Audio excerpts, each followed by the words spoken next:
اسی طرح اس نے یہ جانور تمہارے قابو میں دے دیے تاکہ تم اس بات پر اللہ کی بڑائی بیان کرو کہ اس نے تمہیں ہدایت دی اور نیکی کرنے والوں کو خوشخبری سناؤ۔ اس آیہ مبارکہ کا شان نزول یہ ہے کہ دور جاہلیت کے کفار جب قربانیاں کرتے تھے تو وہ اپنی قربانیوں کے خون جو تھے وہ آ کر کعبۃ اللہ کی دیواروں پر پھینک دیتے تھے، اور اس بات کو وہ قرب الہی کا سبب جانتے تھے۔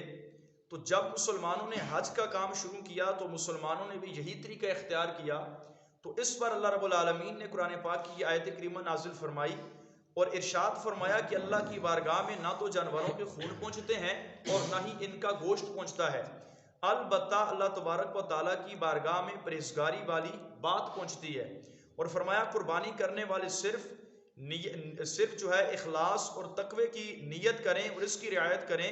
تو فرمایا یہ تقوی اور اخلاص دونوں چیزیں اللہ تعالیٰ کو راضی کرتے ہیں، اور تقوی و اخلاص یہ دونوں چیزیں اللہ کی بارگاہ میں پہنچتی ہیں، خون اور گوشت رب کی بارگاہ میں نہیں پہنچتا۔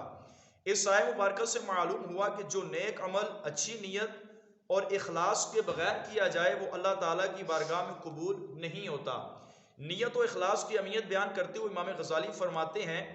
اہل دل لوگوں پر ایمانی بصیرت اور انوار قرآن کی وجہ سے یہ بات واضح ہو گئی کہ ابدی سعادت تک رسائی کے لیے علم اور عبادت دونوں ضروری ہیں، کہ ایک بندے کے پاس علم بھی ہو اور عبادت بھی ہو، کیونکہ علم والوں کے علاوہ تمام کے تمام لوگ ہلاک ہونے والے ہیں، کہ علماء نہ ہوں تو لوگ ہلاک ہو جائیں، اور عمل کرنے والوں کے علاوہ تمام علماء ہلاک ہیں، کہ علم ہے عمل نہیں ہے تو یہ قوم بھی ہلاک ہے، اور مخلص لوگوں کے علاوہ تمام عمل کرنے والے بھی ہلاک ہیں، جبکہ مخلص لوگوں کو بھی بڑا خطرہ ہے کیونکہ وہ نہیں جانتے کہ اللہ رب العالمین جل شانہ کی خفیہ تدبیر ان کے بارے میں کیا ہے۔ تو خلاصہ کلام یہ ہے کہ جو بھی عمل کیا جائے وہ اخلاص کے ساتھ کیا جائے اور اللہ تبارک و تعالی جل شانہ کی رضا کے لیے کیا جائے، کیونکہ وہ عمل کے جو بغیر رضا الہی کے کیا جائے، بغیر اخلاص کے کیا جائے تو یہ ریاکاری ہے، اور اللہ تبارک و تعالیٰ کی بارگاہ میں ریاکار کا کوئی بھی عمل قابل قبول نہیں ہوتا۔ ریاکاری کی برائی بیان کرتے ہوئے اللہ تبارک و تعالیٰ نے ارشاد فرمایا وَقَدِمْنَا إِلَىٰ مَا عَمِلُوا مِنْ عَمَلٍ فَجَعَلْنَاهُ هَبَاءً مَنْثُورًا۔ ترجمہ کنز العرفان، اور انہوں نے جو کوئی عمل کیا تو ہم اس کی طرف قصد کر کے باریک غبار کے بکھرے ہوئے ذروں کی طرف بے بقعت اس کو بنا دیتے ہیں۔ آپ دیکھیں گے کہ جب کسی چیز پر سورج کی روشنی پڑتی ہے تو اس روشنی کے اندر آپ کو ہلکے ہلکے غبار نظر آئیں گے۔ تو ارشاد فرمایا وہ لوگ جو ریاکاری کرتے ہیں، اللہ رب العالمین فرماتا ہے ان کے وہ ریاکاری والے اعمال میں ان بکھرے ہوئے ذروں کی طرح کر دیتا ہوں۔ تو جو شخص نیت کی حقیقت سے واقف نہ ہو، نیت کی صحیح کیسے نیت کو پہچان پائے گا؟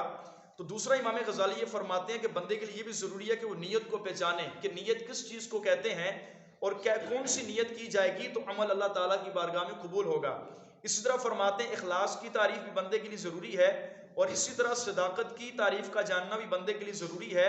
تاکہ یہ تمام کی تمام چیزیں اس کے ذہن میں ہوں تو وہ جو بھی عمل کرے اس کا عمل ریاکاری سے پاک ہو جائے، اللہ تبارک و تعالیٰ جل شانہ کے لیے ہو، تاکہ بندہ جو مشقت اٹھاتا ہے اس کی یہ مشقت بیکار نہ جائے۔ کہ بعض اوقات انسان مشقت کے ساتھ کوئی عمل کر رہا ہوتا ہے